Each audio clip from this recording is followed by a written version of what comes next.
Welcome back to the channel. Today, we're diving into the highly anticipated, yet divisive, ending of Yellowstone Season 5. From shocking character arcs to loose ends that left fans scratching their heads, the finale brought things full circle in a way that some found poignant, while others felt underwhelmed. Was it a fitting conclusion to the Dutton saga, or did it fall short of expectations? Let's break it all down, starting with a big spoiler alert. You've been warned.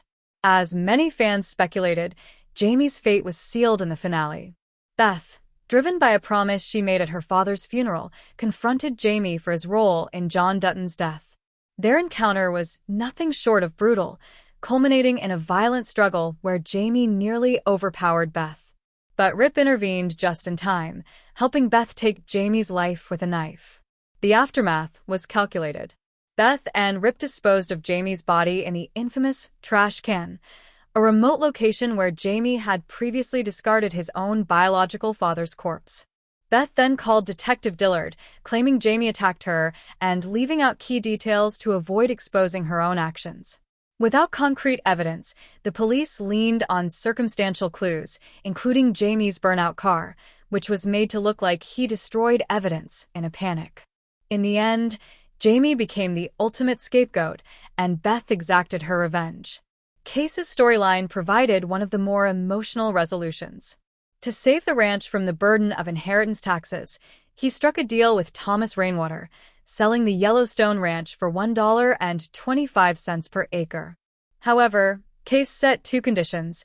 The land would be declared a wilderness area, barring development, and he would retain the East Camp for his family. This decision was deeply symbolic. 7 generations earlier, the Duttons had acquired the land from the Native Americans. By selling it back at the same price, Case aimed to honor both his ancestors and the land's original stewards. The deal not only ensured the preservation of Yellowstone's natural beauty, but also allowed Case to focus on his family.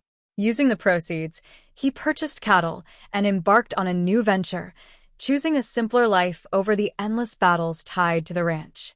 The heart of the Dutton legacy, the Yellowstone Ranch, came to an end. John Dutton's death marked the final chapter for the iconic property. Rainwater, fulfilling a promise to his ancestors, reclaimed the land and began removing the Yellowstone branding from its buildings. However, the Duttons' legacy remained intact, symbolized by their burial grounds. MO brings Plenty's fierce protection of the memorials demonstrated the respect the Native American community held for the family's sacrifices. The finale also featured a voiceover from Elsa Dutton, a callback to the series' 1883. Her words underscored the idea that land cannot truly be owned, only cared for. This poignant message tied the Dutton saga back to its roots, emphasizing the cyclical nature of stewardship and sacrifice.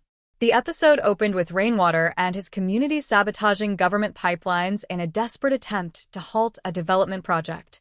Although their actions delayed construction, Rainwater acknowledged that the fight was far from over. The battle against the Department of the Interior became a metaphor for the broader struggle to protect the land, a theme that has resonated throughout the series. Fate of supporting characters. Several fan-favorite characters found closure in the finale. Teeter joined Travis Wheatley's horse training camp in Texas, seeking a fresh start. Ryan quit his job to confess his love for Abby, deciding to travel with her band. Rip adopted Carter, stepping into a paternal role and solidifying his bond with the young boy. Lloyd chose to stay in the city, signaling the end of his time at the ranch. Meanwhile, other cowboys moved on, finding new opportunities and promising to stay connected if the Dutton family ever decided to rebuild. Yellowstone has always been synonymous with John Dutton. Without him, the story feels incomplete. Case's decision to start his own brand and Beth's disinterest in the ranch's future leave little room for continuation. Although Tate was hinted at as a potential heir, it seems unlikely given Case's plans. While the flagship series has ended, Taylor Sheridan's universe continues to expand with spin-offs like 1883 and 6666. These projects offer fans a chance to revisit familiar characters and explore new stories within the Yellowstone world.